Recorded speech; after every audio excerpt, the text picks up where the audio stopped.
8 নম্বর file. আগের ফাইলের continuation, পৃষ্ঠা 63। প্রশ্ন 4.4। এই রাত্রির দেশের সকাল হয়, পাখির কলরবে চারিদিক ভরে যায়। গল্পকার বর্ণিত রাত্রির দেশ এর স্বরূপ উল্লেখ করে সকালের বর্ণনা দাও। উত্তর, গল্পকার প্রেমেন্দ্র মিত্র তার তেলেনা পোতা আবিষ্কার গল্পে রাত্রির দেশ বলতে গল্পের নায়কের উপলব্ধি করা সেখানকার রাত্রির স্বরূপকে স্পষ্ট করেছেন। এই দেশ সম্পূর্ণভাবে তার রাতের অন্ধকারে অস্পষ্ট চাঁদের আলোর মায়াবী পরিবেশে স্বপ্নের বিহ্বলতায় দেখা। এ যেন কবি কল্পনার মায়াবী সৌন্দর্যময় দেশ। এখানের সবকিছুই রহস্যময়। এখানকার ঘরগুলো পরিষ্কার হয় না, চেষ্টা করলেও ব্যর্থ হয়। ঘরটি আবার ঝুল, জঞ্জাল, ধুলো সমেত সহমহিমায় অবস্থান করে। লোকের উপস্থিতিতে মায়াবী ঘরের মধ্যে আবদ্ধ অধিষ্ঠাত্রী আত্মা যেন অভিশাপ দেয়। তারই অভিশাপের ফলে চলাফেরার সময় ছাদ এবং দেওয়াল থেকে পলেস্তারা খসে পড়ে। চারটি চামচিকা আপনাদের উপস্থিতির প্রতিবাদ জানাবে। রাত বাড়ার সঙ্গে সঙ্গে নায়ক অতি সাবধানে টর্চ হাতে করে ভগ্নপ্রায় সিঁড়ি দিয়ে ছাদে উঠবে। প্রতি মুহূর্তে ভূপতিত হওয়ার সম্ভাবনার কথা জেনেও কোনো এক দুর্বার অমোঘ আকর্ষণে তাকে যেতেই হবে। ছাদের অধিকাংশ আলিশা ভেঙে ধূলিসাৎ। ফাটলে ফাটলে অরণ্যের পঞ্চম বাহিনীর শিকড় চালিয়ে অট্টালিকা ধ্বংসের কাজ অনেকটা এগিয়ে এনেছে। দেখা যাবে কৃষ্ণপক্ষের ক্ষীণ চাঁদের আলোয় সমস্তই যেন অপরূপ মোহমায়। বেশ কিছুক্ষণ তাকালে স্থানটির মৃত্যু সুষুপ্তি মগ্নতা স্পষ্ট হবে। বোঝা যাবে এখানকার কোনো গোপন কক্ষে সোনা এবং রূপোর কাঠি সমেত স্বপ্নের রাজকুমারী বন্দিনী হয়ে আছেন। কিছু দূরে সংকীর্ণ রাস্তার ওপারে ভগ্নস্তূপ মনে হওয়া এক জানলায় আলোর ক্ষীণ রেখা দেখা যাবে। মুহূর্তকাল পরে আলোর রেখা আড়াল করে এক রহস্যময় ছায়ামূর্তি সেখানে দাঁড়াবে। কিছুক্ষণ পরে সেটাও থাকবে না। মনে হবে সবই চোখের ভুল। রাত্রির এই দেশটা যেন ধ্বংসপুরীর অতল নিদ্রা থেকে ক্ষণিকের জন্য ভেসে ওঠা আবার মিলিয়ে যাওয়া স্বপ্নের একটা বুদবুদ মাত্র। গল্পকার বর্ণিত তেলেনা পোতা আপাত ঘুমিয়ে পড়া রাত্রির দেশ মনে হলেও এখানেও সকাল হয়, পাখির ডাকে চারিদিক ভরে ওঠে। বেলা বাড়ে, বাঁশের ডগায় মাছরাঙা পাখি বসে। তেলেনা পোতার গুড়িপনা ঢাকা সবুজ জলেও ঢেউ ওঠে। যামিনীর নামের মেয়েটি কলসি ভরে জল নেয়। জল নেওয়ার আগে পানা সরাতে সে নিথর শান্ত জলে ঢেউ সৃষ্টি করে, সন্ত্রস্ত করে। পুকুরের ভাঙা ঘাটের ফাটল থেকে লম্বা মোটা সাপ বেরিয়ে সাঁতরে পুকুর পার হয়। ফড়িং তার পাতলা কাঁচের মতো পাখনা মেলে উড়ে বেড়ায়। আবার এসবের মধ্যেও উদাস ঘুঘুর ডাকে মানুষের মনও আনমনা হয়ে যায়। সবশেষে বলা হয় তেলেনা পোতা রাত্রির দেশ হলেও এখানে অন্য সব দেশের মতোই দিনমানের প্রকৃতি যথেষ্ট সচল এবং স্বাভাবিক থাকে। প্রশ্ন 4.5। পুকুর ঘাটের নির্জনতা আর ভঙ্গ হবে না তারপর? কখন কিভাবে পুকুর ঘাটের নির্জনতা ভেঙেছিল? পরবর্তীতে সেই নির্জনতা আর ভঙ্গ হবে না। গল্পকারের এই মন্তব্যের কারণ ব্যাখ্যা করো। উত্তর, তেলেনা পোতা আবিষ্কার গল্পের নায়ক রাত্রির দেশে সকালবেলায় তার মাছ ধরবার সরঞ্জাম নিয়ে শ্যাওলা ঢাকা ভাঙা ঘাটে বসে। তারপর যথোচিত নৈবেদ্য সমেত সে গুড়িপনায় সবুজ জলের মধ্যে বড়শি নামিয়ে দেয়। এদিকে বেলা বাড়ে, কিন্তু মাছের খোঁজ নেই।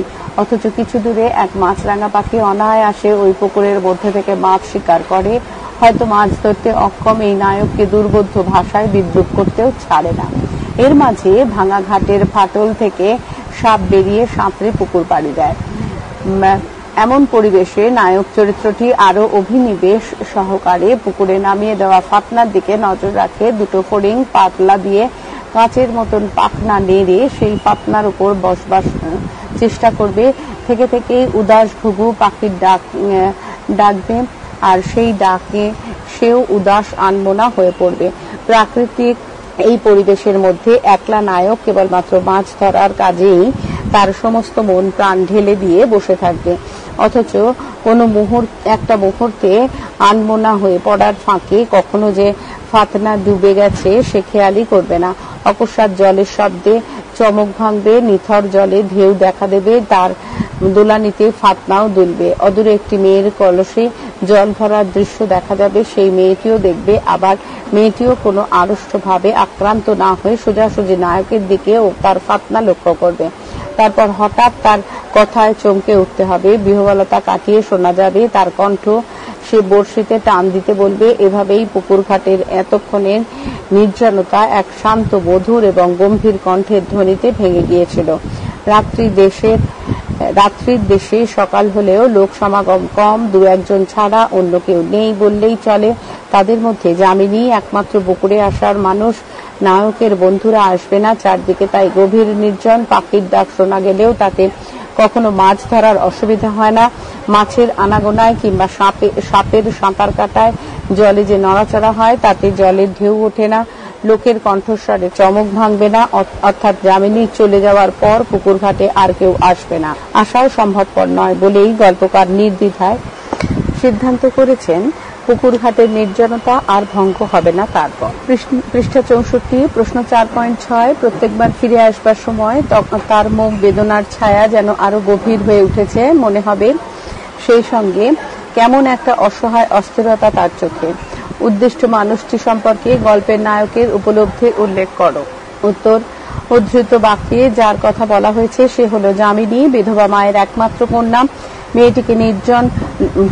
মেয়েটিকে নিরঞ্জন বিয়ে করবে বলে কথা দিয়ে অন্যত্র চলে যায়, আর আসে না। অথচ সে এখনো তার প্রতীক্ষায় অজগরপুরীর ভেতর বসে কোনো মতে প্রাণটা ধরে রেখেছে। তার নিজের কথায়, এই প্রেতপুরী পাহারা দিয়ে দিন গুনছি। সেই কঙ্কালসার কাঁথা জড়িত তক্তাপোষে শুয়ে থাকা যামিনীর মা বাড়িতে কেউ এলে ভাবে নিরঞ্জন এসেছে। মেয়েকে এবার সে পাত্রস্থ করতে পারবে, কিন্তু সে আসে না। তাই মাকে বুঝিয়ে বলবার জন্য যামিনী তার মনিরাকে অনুরোধ করে। কিন্তু সে তো পরের কথা। যামিনী সমস্ত ব্যাপারটা বুঝে মনে চেপে রেখে দিনরাত মায়ের সঙ্গে স্বাভাবিক আচরণ করে যায়। মনে মনে সেও নিরঞ্জনের প্রতীক্ষায় থাকে। হৃদয়ের তার অপ্রকাশিত বোবা যন্ত্রণা। তাই তো নায়ক বারবার উপলব্ধি করেন যামিনীর চোখের অস্থিরতা, সেই সঙ্গে মুখের করুণ গাম্ভীর্য। পরিত্যক্ত, বিস্তৃত, জনহীন লোকালয়ের সমস্ত মৌন বেদনা যেন তার মুখে ছায়া ফেলেছে। যামিনীর দৃষ্টি যেন এক ক্লান্তি অলসতায় নিমগ্ন। নায়ক উপলব্ধি করে সেও একদিন যেন এই ধ্বংসস্তূপের ধীরে ধীরে বিলীন হয়ে যাবে। গল্পের নায়ক যামিনীর সম্পর্কে ইতিপূর্বে উপলব্ধি করেছিল যামিনীর চোখে কৌতূহল আছে, কিন্তু গতিবিধিতে সলজ্জ আড়ষ্টতা নেই। তার ভুল, তার বয়স বোঝা যাবে না, কিন্তু দেখে মনে হয় জীবনের সুদীর্ঘ নির্মম পথ সে পার হয়ে এসেছে। আরো উপলব্ধি করে তার ক্ষীণ দীর্ঘ অপুষ্ট শরীরে কৈশোর অতিক্রম করে যৌবনের উত্তীর্ণ হওয়া যেন স্থগিত হয়ে আছে। সেই মুখেও দীপ্তির হাসি আভাস চকিতে দু একবার অনুভূত হবে। যামিনীকে নিয়ে নায়কের অনুভূতির এখানেই শেষ নয়। পরিত্যক্ত, বিস্তৃত, জনহীন পরিবেশে সে তার বিপন্নতা উপলব্ধি করে। তারপর বন্ধু মনির সঙ্গে যামিনীর মাকে নিরঞ্জন হয়ে যখন সে কথা দেয়, তখন তার দিকে না তাকিয়েও সে স্থানবৎ মেয়ের মুখে স্তম্ভিত বিস্ময় উপলব্ধি করে।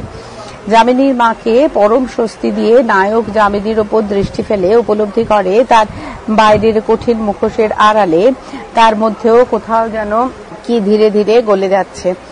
ভাগ্য এবং জীবনের বিরুদ্ধে গভীর হতাশার উপাদানের তৈরি এক সুদৃঢ় শপথের ভিত্তি আলগা হয়ে যেতে আর বুঝি দেরি নেই।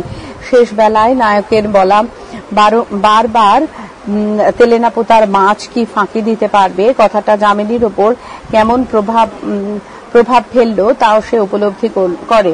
এবার আর কারুণ্য মাখা মুখ নয়, মনে হবে যামিনীর চোখের ভেতর থেকে মধুর একটি সকৃতজ্ঞ হাসি শরতের শুভ্র মেঘের মতো তার হৃদয়ের দিগন্ত স্নিগ্ধ করে ভেসে যাচ্ছে।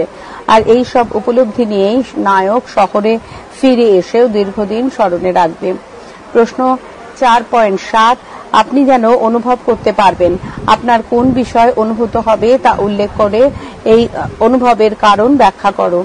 উত্তর, তেলেনা পোতা আবিষ্কার গল্পের এই উদ্ধৃতিতে গল্পকার আপনার যে বিষয়টি অনুভূত হওয়ার কথা বলেছেন তা হল নায়কের বন্ধু মনির বিমূঢ়তা এবং তার পাশে একটি স্থাণুর মতো মেয়ে যামিনীর মুখে স্তম্ভিত বিস্মিত উপস্থিতি। আসলে নায়ক যখন যামিনীর মায়ের কাছে মণিকে বাধা দিয়ে কোনো কথা বলতে না দিয়ে অকপটে জানায় না সে আর পালাবে না, তখনই তারা এমন বিমূঢ়, স্তম্ভিত এবং বিস্মিত হয়ে পড়েছিল। নায়কের এই রকম অনুভবের প্রধানতম কারণ হলো আকস্মিকতা, আর এই আকস্মিকতা উভয় দিক দিয়েই সংঘটিত হয়েছিল। যামিনী বা মণি কেউই এমন পরিস্থিতির জন্য প্রস্তুত ছিল না, নায়ক তো নয়ই, বরং ঘটনাক্রমে একটা অনভিপ্রেত অবস্থার সৃষ্টি হয়েছে মাত্র। নিরঞ্জন যে আসেনি, আর কোনোদিন যে আসবেও না, সেটা বুঝিয়ে বলতে যামিনীর একান্ত অনুরোধে মণি ওপর তলায় তার মায়ের ঘরে যায়। নিতান্ত কৌতূহল বশত নায়ক ও বন্ধুর সঙ্গী হয়। অবশ্য ভেতরে ভেতরে যামিনীর প্রতি তার যে একটু দুর্বলতা তৈরি হয়নি তা বলা যাবে না, বরং কল্পনাপ্রবণ নায়ক পারিপার্শ্বিক প্রাকৃতিক অনুষঙ্গে আরো বেশি অনুভূতিপ্রবণ হয়ে যামিনীর প্রতি অনুরক্ত হয়ে পড়ে। তারপর যামিনীর মাকে দেখে তার অন্তিম দশার কথা বিবেচনা করে সে আর নিজেকে সংযত রাখতে পারে না। কল্পনার ফানুস উড়িয়ে সে নিজেকে এই পরিবেশেরই একজন হয়ে ওঠে। তার উপর কাঁথা জড়িত শীর্ণ কঙ্কালসার মূর্তির পাশে কৈশোর অতিক্রমী স্থগিত যৌবনা যামিনীকে পাথরের মূর্তির মতো নিশ্চল দেখে নায়ক আর নিজের কাঠিন্য ধরে রাখতে পারেনি। আসলে কোনো অনুভূতিপ্রবণ দরদি মানুষ তা পারে বলে মনে হয় না। পৃষ্ঠা 65। তাই যামিনীর মা যখন নিরঞ্জন ভেবে উপস্থিত নায়ককে বলে, অভাগী মাসিকে এতদিনে মনে পড়লো, কিছুতেই যে নিশ্চিন্ত হয়ে মরতে পারছিলাম না, এবার তো আর অমন করে পালাবি না, তখন নায়ক আর নিজেকে সামলাতে পারল না।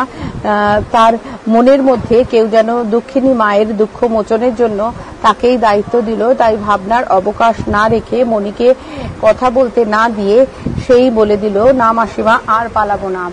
নায়কের এই বলা বিষয়টি যে অপ্রত্যাশিত বা আকস্মিক তা সে বোঝে। সে জানে ব্যাপারটি আবেগপ্রবণ মানুষের আবেগ উত্থিত অবিবেচিত বচন মাত্র, কিন্তু তা সত্য। আর এই সত্যি কথা শোনার জন্য যখন কেউ প্রস্তুত থাকে না, তখন শ্রোতা মাত্রই বিমূঢ়, স্তম্ভিত এবং বিস্মিত হয়। মণি এবং যামিনীর সেটাই হয়েছিল। আর নায়ক যেহেতু জানে এমন পরিস্থিতিতে ওই রকম আচরণই স্বাভাবিক, সেহেতু ব্যাপারটিকে সেও অনুভব করতে পারে। প্রশ্ন 4.8। আমি জানতাম তুই না এসে পারবি না বাবা। বক্তাকে উল্লেখ করে তার বলা কথাগুলি নিজের ভাষায় লেখো। এই প্রসঙ্গে যামিনীকে কেন্দ্র করে নায়কের উপলব্ধি লেখো। উত্তর। তেলেনাপোতা আবিষ্কার গল্প থেকে উদ্ধৃত এই উক্তির বক্তা হলো যামিনীর মা। অন্যভাবে বলা যায়, অনুরা মেয়ের জন্য দুশ্চিন্তায় নিঃশেষিত মৃত্যু পথযাত্রী এক অথর্ব বিধবা মা। যামিনীকে নিয়ে এই প্রসঙ্গে তিনি আরো যে সব কথা বলেছেন তা এইরকমই। তিনি তার আশার ব্যাপারে নিশ্চিত ছিলেন বলেই তো এমনি করে ওই প্রেতপুরী পাহারা দিয়ে দিন গুনছেন। এ কথা বলার পর হাঁপাতে হাঁপাতে তিনি আরো বলতে থাকেন, যামিনীকে নিয়ে সে সুখী হবে। আর একথা তিনি কেবলমাত্র নিজের মেয়ে বলেই বলছেন না, এমন মেয়ে সত্যিই হয় না। শোকে তাপে বুড়ো হয়ে তার মাথার ঠিক নেই, দিনরাত খিটখিট করে মেয়েটিকে কত যন্ত্রণাই না দেওয়া হয়, এইসবই তিনি জানেন। তবুও মেয়েটি কিছুই বলে না, সবকিছু সহ্য করে চলে। এই শ্মশানের দেশে যেখানে 10টি বাড়ি খুঁজলে একটা পুরুষের দেখা মেলে না, সেখানে কেবল মৃত্যু পথযাত্রীরাই শুধু ভাঙা ইট আঁকড়ে এখানে সেখানে ধুকছে। সেখানে তার মধ্যে যামিনী একাই মেয়ে পুরুষ হয়ে কিনা করছে। তিনি আরো বলেন, যামিনীকে সে যেন গ্রহণ করে, তার শেষ কথা না পেলে তিনি মরেও শান্তি পাবেন না। যামিনীর মায়ের বলার কথার সময় নায়ক যামিনী সম্পর্কে নানান বিষয় উপলব্ধি করেন। অবশ্য তার এই উপলব্ধির বিষয় তার পূর্বের ভাবনার সঙ্গে সম্পূর্ণ সম্পৃক্ত। এ কারণে বৃদ্ধের এই কথা বলা এবং তার হাঁপানোর সময় চকিতে সে যামিনীর ওপর দৃষ্টি ফেলে আর উপলব্ধি করে তার বাইরে কঠিন মুখোশের অন্তরালে তার মধ্যেও কোথায় যেন কি ধীরে ধীরে গলে যাচ্ছে ভাগ্য এবং জীবনের বিরুদ্ধে। তার মনে হয় যামিনী তার চারপাশে মনের চতুর্দিকে এতকাল ধরে গভীর হতাশার উপাদানে সে সুদৃঢ় শপথের ভিত্তি তৈরি করে এখানেই অনুরা থেকে মায়ের সেবা করার দায়বদ্ধ ইচ্ছাকেই প্রবল করে রেখেছিল তা ধীরে ধীরে আলগা হতে থাকে, আর সে আলগা শিথিল বাঁধন ছুটতে যে বেশি দেরি নেই সেটিও নায়ক বুঝে নেয়। সমস্ত ব্যাপারটি অনুধাবন করলেও একটিবার মুখ তুলে যামিনী দেখে তাকাবার সাহস হবে না, কারণ তাহলে নিজের চোখের জলও ধরে রাখা আর সম্ভব হবে না। অগত্যা অন্য কোনো কথা না বলে নায়ক কেবল তার আকাঙ্ক্ষিত সত্য কথাটি শুধু মুখে থেকে বের করতে পারবে। আমি তোমায় কথা দিচ্ছি মাসিমা, আমার কথার নড়চড় হবে না। পৃষ্ঠা 66। প্রশ্ন 4.9। অস্ত যাওয়ার তারার মতো তেলেনাপোতার স্মৃতি আপনার কাছে ঝাপসা একটা স্বপ্ন বলে মনে হবে। পরিস্থিতি ব্যাখ্যা করে গল্পকারের এমন মন্তব্যের কারণ পরিস্ফুট করো। উত্তর: তেলেনাপোতা থেকে ফিরে আসবার পর গল্পের নায়ক শহরের জনাকীর্ণ আলোকোজ্জ্বল পরিবেশে এসেও আবার সেখানে ফেরবার আশা করেও ম্যালেরিয়া রোগের কারণে যেতে পারে না। অবশ্য ইচ্ছা যে তার ছিল না তা নয়, কিন্তু প্রতিকূল পরিস্থিতি তাকে সেখানে যেতে দেয়নি। তখনও নায়কের মনে তেলেনাপোতার স্মৃতি উজ্জ্বল তারার মতো আলো ছড়িয়ে মনকে আলোড়িত উদ্বেলিত করেছে। ছোটখাটো বাধা বিলম্বিত কটি দিনও কেটে যায়। এই অবস্থায় মনের আকাশে একটু করে কুয়াশা জমে যাওয়ার পথে কোনো নিষ্পৃহতা সৃষ্টি করছে কিনা বোঝা যাবে না। শেষে সব বাধা কাটিয়ে নায়ক যখন যাওয়ার প্রস্তুতি নেয়, সেদিন সে মাথার যন্ত্রণায় এবং কাঁপন দেওয়া শীতে লেপ তোষক মুড়ি দিয়ে শয্যা গ্রহণ করে। জ্বর 105 ডিগ্রি। সে জ্বরের ঘোরে আচ্ছন্ন কঠিন ম্যালেরিয়ায় আক্রান্ত হয়ে সে গৃহবন্দী। ডাক্তারের কাছ থেকে শোনা যাবে কোথা থেকে ম্যালেরিয়াটি আনা হয়েছে। তারপর এমন সময় রোগ সারে নায়ক সুস্থ হয়, কিন্তু শরীর অসম্ভব দুর্বল, চলাফেরা কষ্টকর। আর সেই মানুষের জিনিসে ঠেসাঠেসি বাসে ভাদ্রের গরমে ঘামে ভেজা শরীর নিয়ে ঘন্টা দুয়েক যাত্রা করে রাস্তার মাঝখানে নামা অসম্ভব। তারপর মশার কামড় খেয়ে ডোবার কাছে অপেক্ষা করে থাকা এবং ছোট্ট গরুর গাড়িতে তেলেনাপোতায় পৌঁছানো সম্পূর্ণ অলীক বিষয়। ফলে তাকে বাধ্য হয়ে দুর্বল শরীরে একদিন স্বাভাবিক হওয়ার জন্য আলো হওয়ার এসে বসতে হয়, কিন্তু ততদিন তার অজ্ঞাতসারেই দেহ এবং মনের অনেক কিছু ধুয়ে মুছে যায়। এমতাবস্থায় নায়ক অবশ্যই আর তেলেনাপোতায় ফিরে যেতে চাইবে না বলেই গল্পকার মন্তব্য করেছেন। অস্ত যাওয়া তারার মতো তেলেনাপোতার স্মৃতি আপনার কাছে ঝাপসা একটা স্বপ্ন বলে মনে হবে। অবশ্য এর অন্য একটি কারণও আমরা খুঁজে পেতে পারি, আর তা হলো সম্পূর্ণ মানসিক। আসলে পরিবেশ এবং পরিস্থিতি আবেগপ্রবণ মানুষদের দিয়ে যেমন অনেক কিছু করিয়ে নেয়, তেমনি তার চাপেই তারা ইচ্ছে থাকলেও বহু কিছু করতে পারে না। গল্পের নায়কেরও সেই অবস্থা। তেলেনাপোতার নিস্তরঙ্গ অতি স্বাভাবিক সরল জীবন শহুরে কল্পনাপ্রবণ নায়ককে সম্পূর্ণ অভিভূত করে রেখেছিল। আসলে সে তখন ভাবাবেগের মানুষ, আবেগ চালিত তাৎক্ষণিক অবস্থার প্রতিনিধি মাত্র। তারপর সময়ান্তরে পরিস্থিতির চাপে সে বাস্তব এবং কল্পনার ব্যবধান বুঝে নেয় এবং উপলব্ধি করে তেলেনাপোতা বলে সত্যি কিছু নেই, সবই ধ্বংসপুরীর ছায়ার মতোই ব্যক্তি মানুষের দুর্বল মুহূর্তের অবাস্তব কুয়াশাময় কল্পনা মাত্র। প্রশ্ন 4.10। তেলেনাপোতা আবিষ্কার গল্পের মূল প্রতিপাদ্য নির্দেশ করে গল্পটির নামকরণের সার্থকতা দেখাও। উত্তর: হোয়াটস ইন এ নেম। শেক্সপিয়ার যতই বলুন না কেন নামে কি আসে যায়, তবুও সাহিত্য প্রকারণে নামকরণের দিকটি অত্যন্ত গুরুত্বপূর্ণ। সাহিত্যিক এই নামকরণের মধ্য দিয়ে বিষয়বস্তুর আভাস দিয়ে পাঠকের কাছে পৌঁছে যান।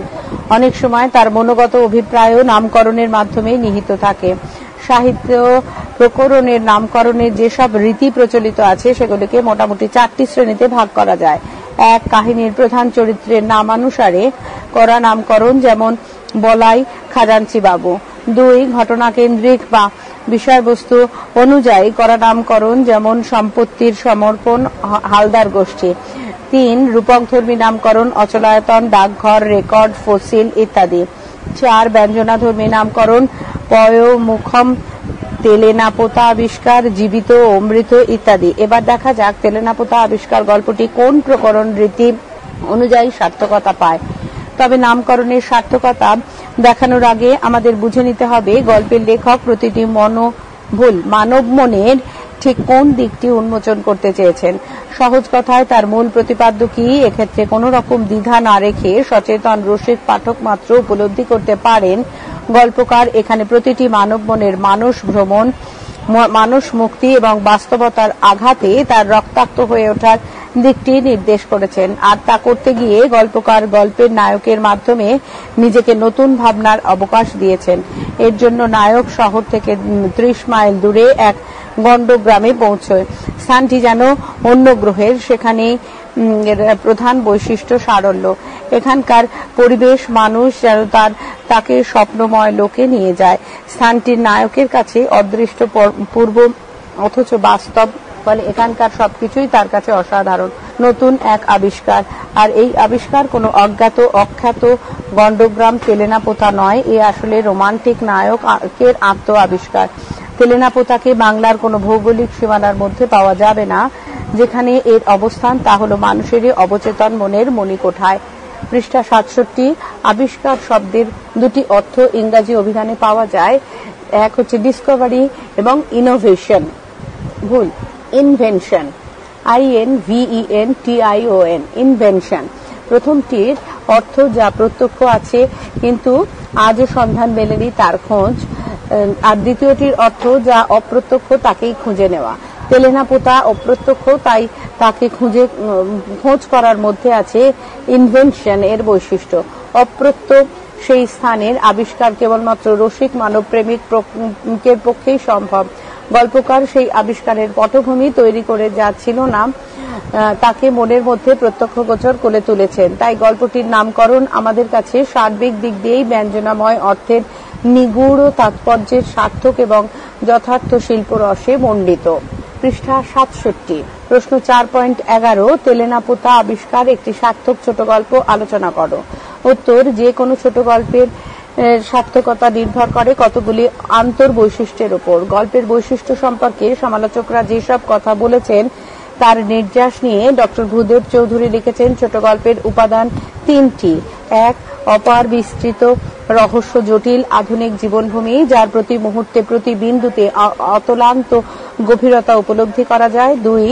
শিল্পী ব্যক্তির ঘন নিবিড় অনুভব, তন্ময়তা এবং চলমান জীবন সম্বন্ধে ধ্যানী জনচিত আত্মস্থতা। 3. রচনার ব্যঞ্জনাধর্মিতা, একটি জীবনের বিশেষ মুহূর্তের অবস্থান, অভিঘাতে বা আবেগে তা স্থান কাল পাত্র ভেদে শাশ্বত জীবন ভূমিতে উৎক্রমণ করতে পারে। আসল কথা হলো, ছোট গল্পের অন্যতম গুণ হলো জীবনের গভীরে প্রবেশ করে এক সুস্থির চেতনার দর্পণে মানুষের আত্ম আবিষ্কার বা জীবনের এক অখণ্ড ছায়ারূপকে প্রত্যক্ষ করা। এবার তেলেনাপোতা আবিষ্কার গল্পে উপরোক্ত গুণগুলি কতখানি রক্ষিত হয়েছে বলা যাক। আলোচ্য গল্পে প্রেমেন্দ্র মিত্র কোনো কাহিনীকে প্রধান করে তোলেননি। যা করেছেন তা হলো বিশেষ ভাবের প্রতিষ্ঠা। গল্পের প্রাণবিন্দু হলো সেই বিশেষ চিরন্তন শাশ্বত ভাব বা উপলব্ধি। গল্পের যতটুকু কাহিনী বা পরিবেশ রচিত হয়েছে তার সবটাই সেই ভাবকে প্রতিষ্ঠা করার তাগিদে। গল্পের চরিত্রগুলিও সেই একই কারণে হাজির হয়েছে। গ্রাম বাংলার দরিদ্র অসহায় পরিবারের কন্যা, দায় দুঃখিনী বৃদ্ধার আশা আকাঙ্ক্ষার অসহায়তার ছবি থেকেও এখানে বড় হয়ে দেখা দিয়েছে মনুষ্যত্ব বোধে জাগ্রত এক রোমান্টিক পরিমণ্ডল। ফলে গল্পের আনুষঙ্গিক সবকিছুই পাঠককে এক ভাব সর্বস্ব জগতে নিয়ে যায়। নায়ক যেভাবে ভাবিত হয়েছে তারাও যেন সেভাবেই ভাবতে শুরু করে। পরিবেশ রচনা করে গল্পকার যখন বলেন, কোথাও একটা থামো, কোথাও একটা দেউরির খিলান, কোথাও কোনো মন্দিরের ভগ্নাংশ মহাকালের কাছে সাক্ষ্য দেবার ব্যর্থ আশায় দাঁড়িয়ে আছে, তখন আমরা সহজেই বুঝে নিতে পারি এই বর্ণনার স্বপ্ন রঙিন ভাবনা যতই থাকুক না কেন তা লেখকেরই অভিজ্ঞতা লব্ধ খণ্ড খণ্ড জীবনের প্রতিটি সমগ্রতা। প্রতিটি ক্ষেত্রেই গল্পকার পরিবেশ রচনায় যে বিবরণ বা পর্যবেক্ষণ শক্তির পরিচয় দিয়েছেন তা তার সার্থক গল্প বৈশিষ্ট্যের পরিচয় দেয়। আপাত দৃষ্টিতে পটভূমি বা চরিত্রের মধ্যে আমরা কোনো ছোট গল্পীয় ক্লাইম্যাক্স তেমন পাই না, কিন্তু মানব মনে কোনো এক আকস্মিক ভাব প্রকাশের কেন্দ্রবিন্দুতে এই গল্প চূড়ান্ত সার্থকতা পায়। সুতরাং অনাবশ্যক অতি বিস্তারের অসংযমহীন ক্লাইম্যাক্স গল্পের ঘাত প্রতিঘাতে এবং রুদ্ধশ্বাস টানে উজ্জ্বলতম হয়ে ওঠে। এদিক দিয়েও ছোট গল্পের সার্বিক বৈশিষ্ট্য নিয়ে তেলেনাপোতা আবিষ্কার গল্পটি তাই আমাদের কাছে সত্যি সার্থকনামা ছোট গল্প হয়ে ওঠে। তেলেনাপোতা আবিষ্কার গল্পটি এখানে শেষ হলো।